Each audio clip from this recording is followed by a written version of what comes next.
Good day everyone! Welcome for another video. Sa oras na ito, ating pag-aaralan ang chapter 28 ng Messages to Young People entitled, Paano Maging Malakas? So, samahan niyo po ako na ating pag-aralan itong salita ng Diyos upang ating malaman kung paano ba maging malakas. Sabi dito, si Kristo ay naglaan ng lahat ng kinakailangan upang tayo'y maging matatag. Ibinigay niya sa atin ang kanyang banal na espiritu na ang tungkulin ay ipaalala sa atin ang lahat ng pangako na ginawa ni Kristo upang magkaroon tayo ng kapayapaan at matamis na damdamin na kapatawaran. Kung itutuon lamang natin ang ating mga mata sa tagapagligtas at magtitiwala sa kanyang kapangyarihan, mapupuno tayo ng damdamin ng katiwasayan sapagkat ang katwiran ni Kristo ay magiging ating katwiran. So isa po itong paalala sa atin na kung tayo ay makakadanas man ng matinding pagsubok o matinding problema dito sa mundo at patuloy na tukso na sa ating mga harapan na patuloy ding may humihila sa ating mga sarili, nawa ang ating mga mata sa pananampalataya ay nakatutok lamang sa ating Panginoon. At si Kristo po ay naglaan sa atin sa lahat ng ating kinakailangan. Ang lahat ng bagay, ipinagkaloob niya na sa atin. Ang atin lang, paano po ba natin ito magagampanan o susundin? Paano natin masusunod ang kanyang kalooban? Ipinangako niya sa atin ang dakilang mga bagay. Ipinagkaloob niya sa atin. At kung atin pong mapapanagumpayan ang bawat maliliit na bagay sa ating buhay, tayo ay nakikipaglaban sa ating mga sarili, sa ating mga sariling pagnanasa, may mga kahinaan tayo, ngunit wala pong imposible dahil si Kristo lamang ang ating lakas. Ang tanong, paano po ba natin makakamit ang kanyang kalakasan? Sinasabi diyan na upang magkaroon tayo ng kapayapaan at matamis na damdamin, kailangang nakatitig tayo sa ating Panginoon. Nawa ay huwag mawala yung ating atensyon kung ano ang tunay o ano yung purpose ng ating kaligtasan. Dahil patuloy tayong pinapaalalahanan ng Panginoon na anuman yung ating mga kahinaan, ganun din ang ating kalakasan.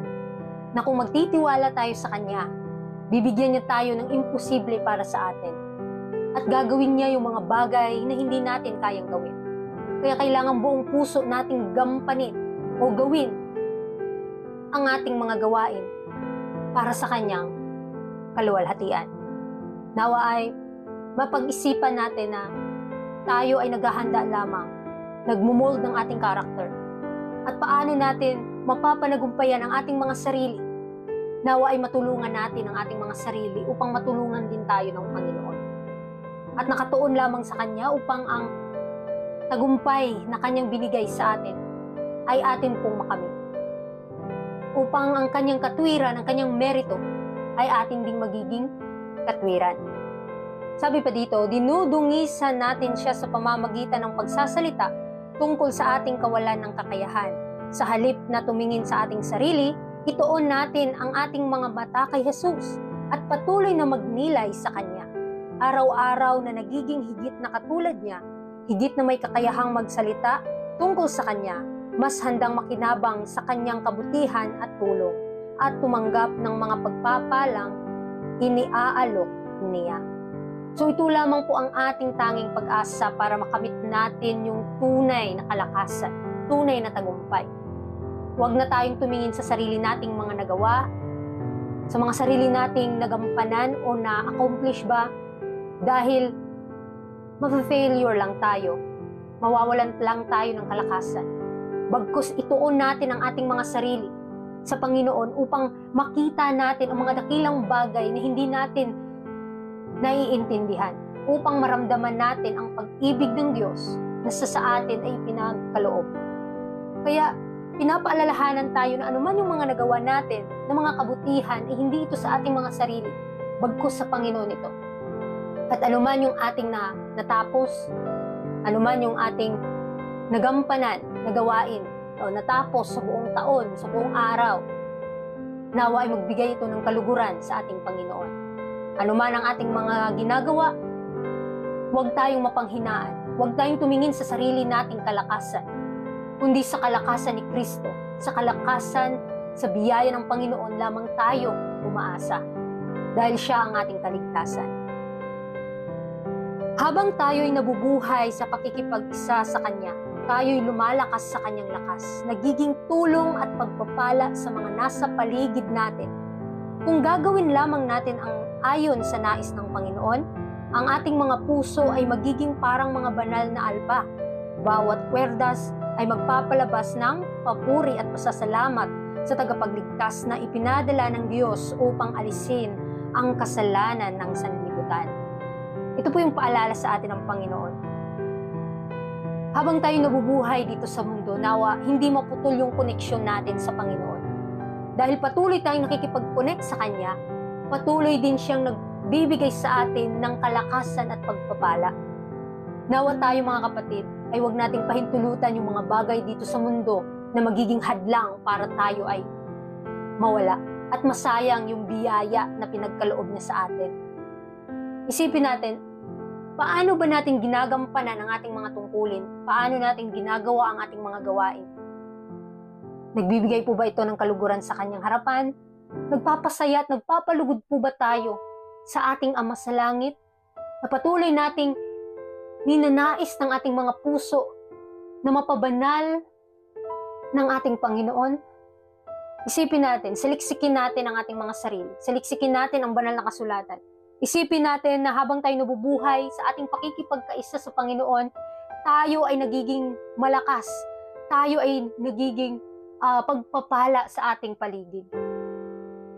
Tanggalin na po natin yung mga, wag na nating pansinin yung mga negatibong bagay, kundi ang kaluwalhatian, ang karangalan ng Panginoon, ang ating salitain, ang ating gawing gabayan, ang lagi nating isipin kung gaano katamis ang Kanyang pag-ibig. Kapag binumuni-muni natin ang Kanyang mga salita at patuloy tayong nag-aaral ng Kanyang mga salita, mas the more na nating ninanais na maging banal, mas the more tayong nauuhaw at nagugutom sa Kanyang katwiran. At patuloy tayong pinapaalalahanan ng Panginoon na kung wala siya, wala din tayong magagawa. Dahil ang tanging nating pag-asa ay sa Panginoon lamang. Hindi niya tayo hahayaan na madapa, hindi niya tayo hahayaan na matalo, kundi habang tayo nakikipaglaban sa ating mga sariling pagnanasa. Dahil nandito tayo sa katawan ng may katawan na nagkakasala.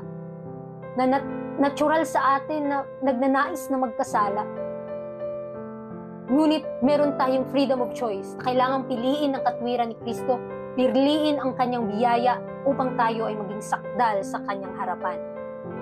Sa pagpapatuloy, masdan ang Kanyang kaluwalhatian. Kapag ikaw ay sinusubok ng mga tukso, natiyak na darating kapag ang mga alalahanin at kaguluhan ay bumabalot sa iyo, kapag ikaw ay lubhang nabibigatan at nawawalan ng pag-asa na halos handa ng magpadaig sa kawalan ng pag-asa, tumingin doon sa huling pagkakataon na nakita mo ang liwanag sa mata ng pananampalataya at ang kadilimang bumabalot sa iyo ay mapapawi ng maningning na liwanag ng Kanyang kaluwalhatian.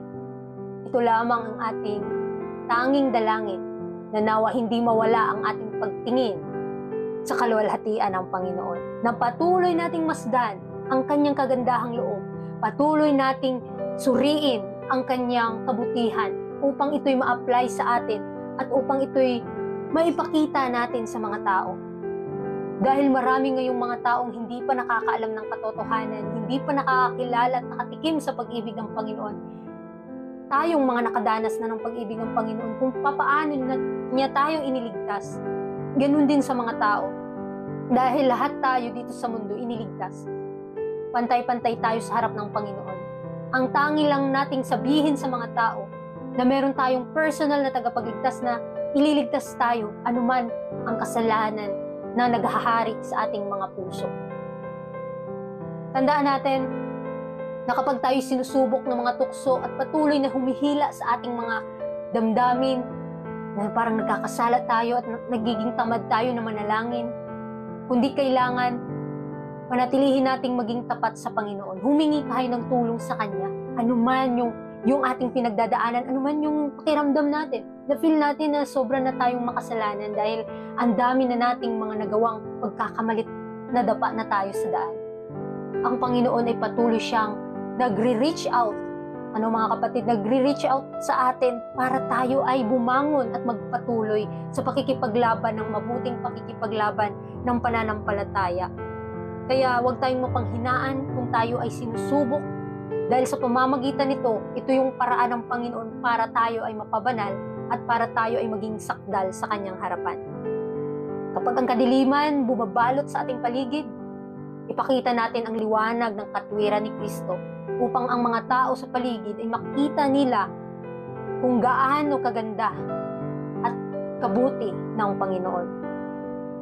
Kapag ang kasalanan ay nagtatangkang maghari sa iyong kaluluwa, at nagpapabigat sa konsensya, kapag ang kawalan ng paniniwala ay bumabalot sa iyong isipan, lumapit ka sa tagapagligtas.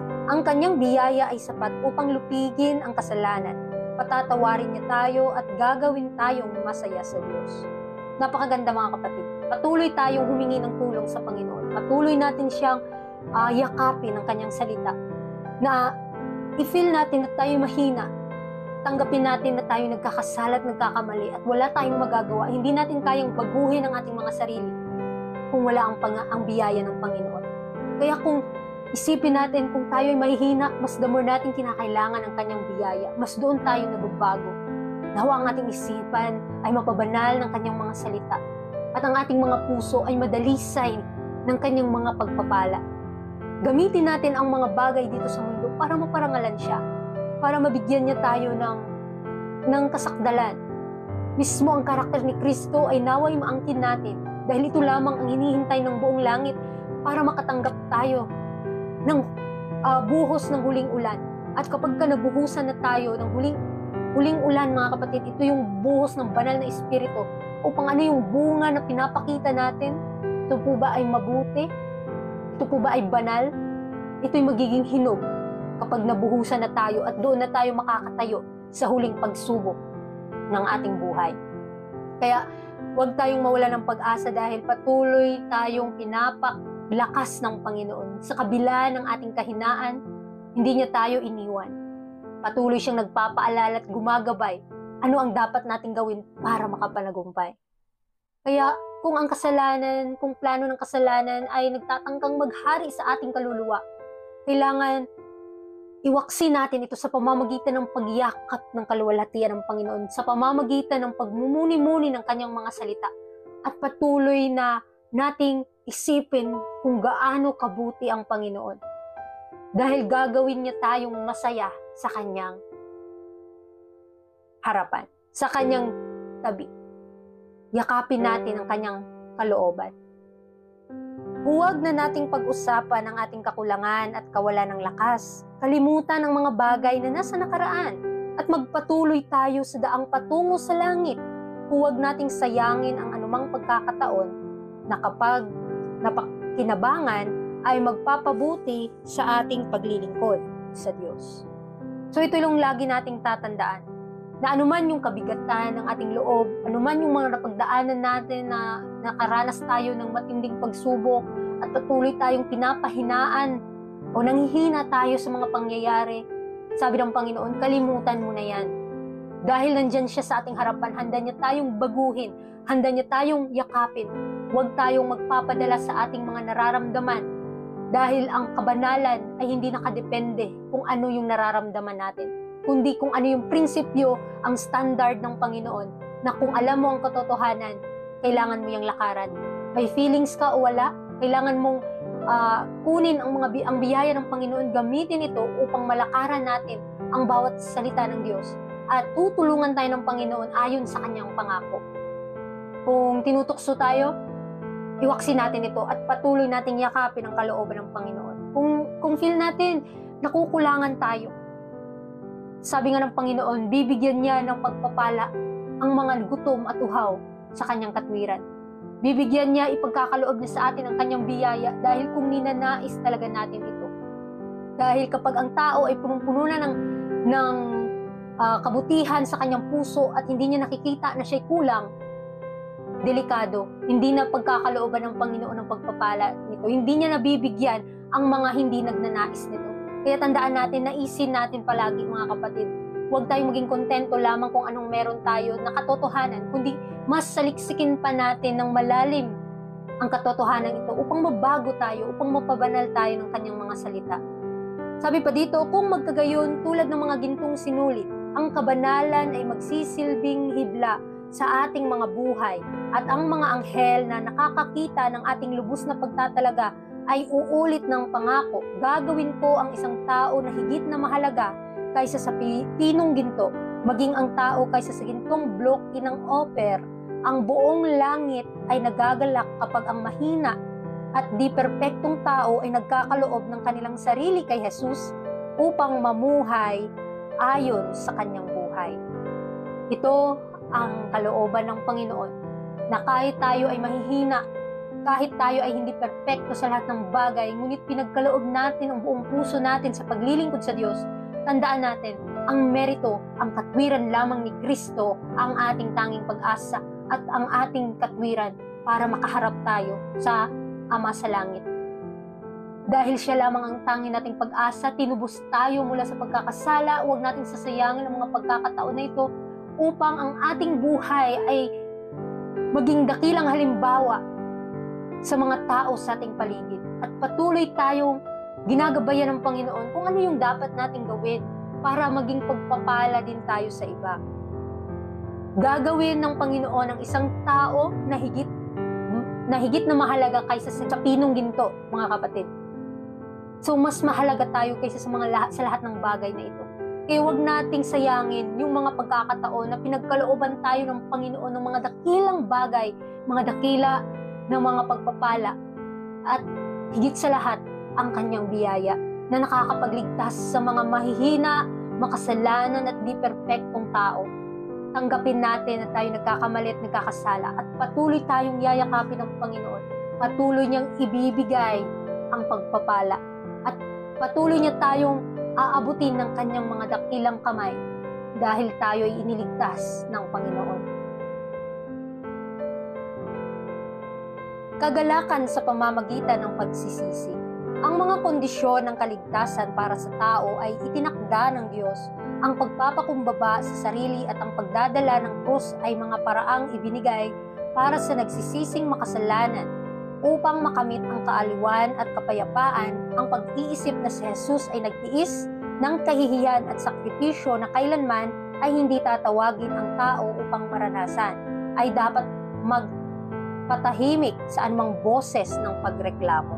So ito yung tandaan natin. Ano man yung mga pagdadaanan natin sa buhay, ano man yung mga kabigatan ng ating loob, ipagkaloob natin sa Panginoon ang lahat ng bagay na ito. Ano man yung mga napili mong landas na minsan ay ikaw ay nagkamali, hayaan mo na ang Panginoon ang magko-comfort sa atin. At sinasabi pa dyan, kagalakan sa pamamagitan ng pagsisisi. Libu-libong mga anghel ang magagalak kapag may isang kaluluwa na nagsisi at nanumbalik sa Panginoon, kaysa sa libu-libong mga tao na kailanman hindi nila nakita ang kanilang kahinaan na patuloy silang lumalakad sa kasamaan. Kaya ito yung kondisyon ng kaligtasan para sa tao. Itinakda ng Diyos kapag tayo ay mapagpakumbaba sa ating mga puso na sa pagdadala ng ating mga krus, ibig sabihin sa ating mga pasanin, sa ating mga problema sa Panginoon, at lakaran natin ang kanyang kalooban, tayo ay kanyang tutulungan.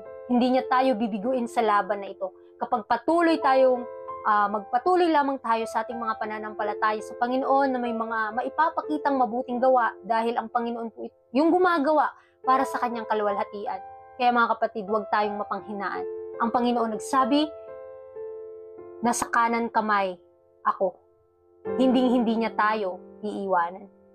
Makikipaglaban siya para sa atin. At magiging successful po at makakapanagumpay tayo. Ang pinakamatamis na kagalakan ay dumarating sa tao sa pamamagitan ng taus-pusong pagsisisi sa Diyos dahil sa paglabag sa kanyang kautusan, sa pananampalataya kay Jesucristo bilang manunubos at tagapamagitan ng makasalanan. Mga kapatid, ang lahat ng ating panagdadaanan ngayon ay magiging matamis sa ating buhay. Kung patuloy tayong makikipag-ugnayan sa Panginoon, patuloy natin siyang kausapin at makipagbuno tayo, hindi natin pakakawalan ang Panginoon until na yung karakter niya ay ma-reflect sa atin. Dahil magiging kagalakan sa ating mga puso, ang lahat ng bagay na ito. Dahil taos-puso tayong nagsisisi sa Kanya,